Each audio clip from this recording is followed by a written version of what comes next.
تلقيني جنبها في القرن. من هنا هنبدأ.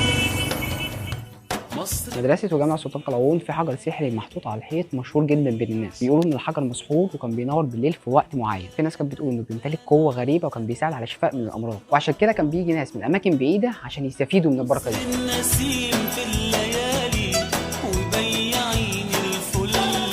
قصر الامير بشتاق جواه سر عن كنز مخفي، بيحكوا ان الامير بشتاق كان دافن كنز مليان ذهب وجواهر في مكان سري في القصر بعد وفاته، بيقولوا ان في حكايات بتحكي عن مخطوطات قديمه بتدل على مكان الكنز، وللاسف المخطوطات دي ضاعت مع الزمن، وبرغم كده كان في ناس كتير قوي بتحاول تدور على الكنز ده، لكن لحد دلوقتي محدش قدر يكتشف المكان اللي مستخبي فيه.